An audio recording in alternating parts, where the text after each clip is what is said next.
नमस्कार, आप देख रहे हैं ओजस न्यूज और मैं शिवम कुमार ओझा। अभी आपने देखा कि जनसुराज के कार्यकर्ताओं के द्वारा माल्यार्पण किया गया।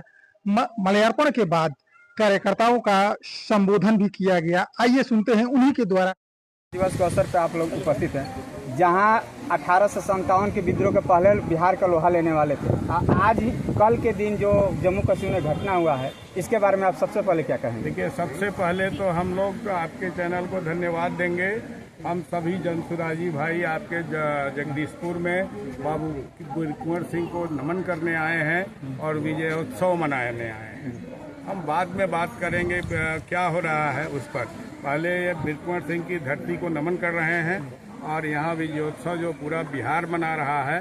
पटना में एक बहुत बड़ा कार्यक्रम भी आयोजित है, लेकिन हम लोग इनके गांव आए हैं, इनके लोगों से मिलेंगे और उस धरती का नमन करेंगे और उसकी मिट्टी का चंदन करेंगे और अपने घर तक ले जाए कि बिहार के हर घर में इस तरह का बच्चा पैदा हो और वीर कुंवर सिंह जैसा काम करे कि देश को आज़ादी दिलाए और अपने को हंसते हंसते बलिदान दे और इतिहास बने। इतना उनका जो पराक्रम का गाथा है, लेकिन यहाँ पर जो जगदीशपुर का भी पर्यटक स्थल क्या घोषित नहीं करना चाहिए बिहार सरकार को? देखिए, एक दिन में कोई काम होती नहीं है। पहले ये जो देख रहे हैं, पार्क नहीं था, ये मूर्ति नहीं थी, बनी है।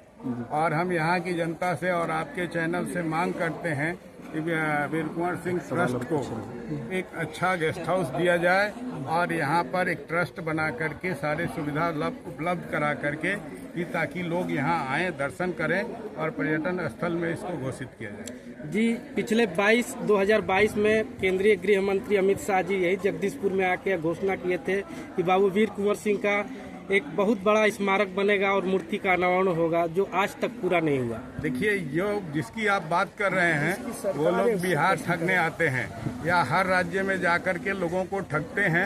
अब ठगने की बात आती है तो यहाँ पहली बार जब ये लोग आए तो 15 लाख का लालच दे करके और आए और यहाँ के लोगों को ठग के और राज कर रहे हैं 10 साल से। अभी उनकी जो सरकार है वो समझ गई है कि बिहार की जनता कैसे फंसती है जाल में। उनका काम है, चुनाव आता है या किसी प्रदेश में तो वो काम करते हैं कि जा करके वहाँ के लोगों को ठगते हैं और 4 किलो अनाज दे करके और लोगों को ठगने का काम कर रहे हैं। देते हैं 5 किलो, उनको भी पता है कि जनता को 4 किलो मिलता है, लेकिन 20% कमीशन सरकार, इस सरकार और किसी सरकार के लिए बहुत कुछ नहीं है, लेकिन उनकी जानकारी में है कि 4 किलो ही मिलता है और लोग ठगे जाते हैं 4 किलो। जी, पहले यहाँ पर 3 दिवसीय विजयोत्सव मनाया का कार्यक्रम होता था और आज 2022 के बाद कोई ऐसा कोई कार्यक्रम नहीं हो रहा है। मुझे लग रहा है कि बार बार आप हम लोगों से वो प्रश्न कर रहे हैं। आप सरकार से क्या मांग करते हैं? सरकार से आप लोग तो मांग करेंगे ना? आप रुक जाए। देखिए, हमारी सरकार नहीं है और हमारी सरकार आएगी तो जो जनसुराज की सोच है उसमें एक एक बिंदु जनता को क्या चाहिए, समाज को क्या चाहिए और हमारे योद्धाओं को क्या चाहिए और हमारे पर्यटक स्थल और पर्यटकों के लिए क्या चाहिए, इन सभी बातों पर ध्यान दे करके और जनसुराज इन कार्यों को करेगी। क्योंकि हमारी एक भारत सरकार से मांग है कि जिस तरह ये विजयोत्सव पर आज के दिन अवकाश दिया गया है बिहार राज्य के स्तर पे, और हम लोगों का ये रिक्वायरमेंट है, डिमांड है, इल्तिजा है कि ये राष्ट्र स्तर पे होना चाहिए, इसलिए कि बाबू वीर कुंवर सिंह राष्ट्र के प्रहरी थे, राष्ट्र के नेता थे। 1857 में उन्होंने भारत देश के स्वतंत्रता संग्राम में पहल किया था, इसलिए ये राष्ट्र पर्व मनाना चाहिए। ये अवकाश राष्ट्र स्तर पे होना चाहिए, ये हमारा रिक्वायरमेंट है। राष्ट्र अवकाश घोषित हो, ये राष्ट्रीय अवकाश ही घोषित है और ये पोप फ्रांसिस के निधन की वजह से राष्ट्रीय अवकाश घोषित है। तो क्या आपको लगता है कि अन्य धर्मों को आपके हिसाब से नहीं मानना चाहिए? धर्म सारे एक हैं। हम स्वतंत्रता संग्राम के सेनानी के बारे में हमने बात किया, वो किस धर्म से बिलोंग करते हैं वो हम लोग का बहुत ज्यादा मतलब नहीं है। आज हम लोग एक सबसे बड़े सैनिक के जन्मभूमि पे, उनके भूमि पे हम लोग आकर के चंदन लगाने के लिए, उनकी धरती को प्रणाम करने के लिए आए हैं। इसलिए ये राष्ट्र के नेता थे, राष्ट्र के प्रहरी थे और इसमें हम लोग धर्म नहीं जोड़ रहे हैं। ये पूरे जनसुराज जी जो बिहार के कोने कोने से यहाँ पे उपस्थित हैं, ये हम लोग का जो 5 सूत्रीय कार्यक्रम है अपने पार्टी की तरफ से, उसको स्थापित करने का आह्वान है। उसके लिए हम इस धरती पे आए। तो सबसे बड़ी बात है कि वीर कुंवर सिंह सिर्फ जगदीशपुर और बिहार के नहीं थे, उन्होंने स्वतंत्रता की पहली लड़ाई में सबसे आगे अग्रिम भूमिका निभाई है। वो भारत के लाल थे, तो भारत स्तर पे ये जो यहाँ हमको दिख रहा है, कम से कम हर राज्य में ऐसा दिखना चाहिए। और बाकी लोगों का तो मनाते हैं हम, तो हम ये चाहेंगे, मांग करेंगे सरकार से कि भारत के लेवल पे पूरा बिहार जोन बात हमनी के साथ है, जय बिहार के साथ है, जय जय बिहार की। 1857 के क्रांति के समय में भारत गुलाम था। जब आज़ादी मिली है तो कल के घटना जम्मू कश्मीर के बारे में जो 26 लोग अभी तक मृत्यु हो चुका है, उसके बारे में क्या कहेंगे आप? 26 लोगों की जो मृत्यु हो गई है, ये कायरता का एक निशानी है पाकिस्तान के तरफ से या वैसे लोगों की तरफ से जो राष्ट्रद्रोही हैं। इसका बहुत ही गुस्सा है और आपने देखा होगा कि हमारे प्रधानमंत्री भी अपने कार्यक्रम में आधे से वापस आ गए हैं और इसका एक बहुत बड़ा और करारा जवाब देने का समय आ गया है। और भारत देश के हर वर्ग के लोग, हर धर्मों के लोग एकजुट हो रहे हैं और हमारा जन सुराज उसमें आह्वान करता है कि एक अच्छी कार्रवाई हो ताकि इस तरह का कोई हरकत करने के बारे में आप लोग बोलते हैं कि हर धर्म एक है, लेकिन वहाँ धर्म पूछ कर गोली चलाई गई है कल। ये कायरता है, हमने पहले कहा। और ये इस तरह के इनको जो हमारे केंद्र सरकार निकम्मी हो पापियों गई है, का कोई धर्म नहीं होता, उसके बाद पापियों का कोई धर्म नहीं होता। अंत में कहना चाहूंगी जय बिहार, जय बिहार।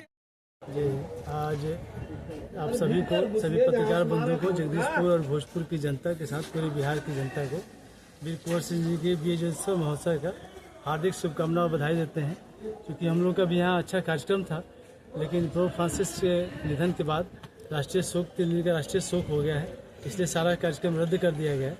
इसके लिए मैं अभी अपनी सभी जनता से क्षमा भी चाहूँगा इसके लिए। इस कार्यक्रम में जन सुराज के राष्ट्रीय अध्यक्ष भी आने वाले थे। हाँ, किसी अपरिहार्य कारण से, चूँकि हमें ही बात हुई थी हमारी, और उनके कुछ चूँकि बुजुर्ग हैं, स्वास्थ्य का विषय रहता है अभी, उनका स्वास्थ्य से कुछ गड़बड़ हो गया तो आज नहीं आ पाए। तो उन्होंने अपनी जगह पे कर्नल राजेश को भी रिपोर्ट करके भेजा था। आप भोजपुर और जगदीशपुर की जनता से क्या अपील करना चाहते हैं? देखिए, आज ये कोई राजनीतिक मंच नहीं है, ये वीर कुंवर सिंह जी के विजयोत्सव मना रहे हैं हम लोग। तो ये हम आप लोगों से अनुरोध करेंगे, कोई राजनीतिक भाषा पे नहीं बात करें, राजनीति पे बात नहीं करें। आज आप लोग सभी मिलकर के कुंवर सिंह जी की जन सुराज के द्वारा आज जो कार्यक्रम आयोजित किया गया है, ये सिर्फ माल्यार्पण है या इसके बाद भी कुछ और कार्यक्रम नहीं, है? कार्यक्रम तो आप लोग शुरू में ही बताया कि चूंकि शोक संतप्त हो जाने के कारण, राष्ट्रीय शोक हो जाने के कारण हम लोग सारे कार्यक्रम रद्द कर दिए हैं। कार्यक्रम था हमारा, लेकिन इसको रद्द कर दिया गया है। जिला प्रशासन से भी अनुरोध किया था हम लोगों से, इसको रद्द कर दिया जाए। तो अभी आज कोई कार्यक्रम नहीं है, बस माल्यार्पण है, वीर कुंवर सिंह जी का सम्मान है और इस जगदीशपुर की जनता का सम्मान है, विशेष कुछ भी नहीं। सब पर चैपल जिला अध्यक्ष अभय सिंह, भोजपुर। को हम यही मैसेज देना चाहते हैं कि जिस तरह से 80 वर्ष के उम्र में भी वीर कुंवर सिंह अपने धरती, अपनी मातृभूमि और अपने देश के लिए उस हद तक है कि लोग आज भी याद करते हैं वीर कुंवर सिंह को, तो हमें भी उस जज्बे को याद रखना है और अपने बिहार के लिए, बिहार के उत्थान और उसके विकास के लिए हमें पूर्णतः अपनी बिहारी होने के नाते अपनी भागीदारी देनी चाहिए। नहीं तो बिहार हमारा बहुत पीछे छूट जाएगा, पीछे जा रहा है और पीछे चला जाएगा। अब कम से कम हम लोग को जाग करके आगे बढ़ना चाहिए, इसको आगे बढ़ाना चाहिए। अमित शाह 2022 में आए थे यहाँ पर पूरा उत्थान के लिए, लेकिन अभी तक कुछ नहीं। अभी राष्ट्रीय स्मारक बनाने की घोषणा की थे 2022 में वीर कुंवर सिंह को, अभी तक एक ईंट नहीं लगी 3 साल में। इसके बारे में क्या? देखिए, आपको पता है कि बीजेपी जो भी बातें करती है वो जुमलेबाजी करती है। आज से 10-12 साल पहले आरा में हमारे नरेंद्र मोदी जी आए थे और 1.25 करोड़ का बजट दे गए थे। वो 1.25 करोड़ की बजट जो थी वो कहाँ गई? या वो दे दिए या यहाँ की सरकार ने उसको कहाँ गुम कर दिया। तो ये कहने वाली बात है, अगर बीजेपी जो कहती है, अमित शाह और मोदी जी जो कहते हैं, अगर कर दिए होते तो आज जनसुराज का उद्भव नहीं हुआ होता, आज जनसुराज का जन्म ही नहीं हुआ होता। आज जनसुराज यहाँ पे है क्योंकि बीजेपी ने बिहार के साथ सौतेला व्यवहार किया है। अगर वो बिहार के लिए काम करता तो हम सबसे पिछड़े और गरीब राज्य नहीं होता। तो हम उनकी बातें क्या कहें, हम तो सोच लें कि हाँ आए और बोल दिए। उनको बोलना था, ड्यूटी पूरा किए। उनको लगता है कि बिहार के लोग मूर्ख हैं और हम उनको जो कह देंगे वो समझ लेंगे और हमें मानते रहेंगे कि नहीं भाई बीजेपी वाले हैं, वो सबके लिए तो करते हैं। मोदी जी का 56 इंच का सीना सबको, हम सबको दिखता है, बिहार वासियों को भी दिखता है। तो मैं चाहती हूँ बिहार वासियों से कि 56 इंच का सीना उनका देखना छोड़ करके हम अपने बच्चों को देखें कि हमारे बच्चे की भविष्य कहाँ जा रही है, क्या वो उनको पढ़ाई मिल रही है, क्या उन्हें रोजगार मिल रहा है, इतने पिछड़े हम क्यों हैं। हम लोग अगर अपने परिवार अपने बच्चों को देखें तो हमारा बिहार आगे निकल जाएगा और बीजेपी और अमित शाह हमारे लिए कुछ नहीं करने वाले हैं। तो अभी आपने देखा कि किस तरह से अपने विचारों को जन सुराज कार्यकर्ताओं के द्वारा रखा गया। ओजस न्यूज के साथ मैं शिवा मुंचा।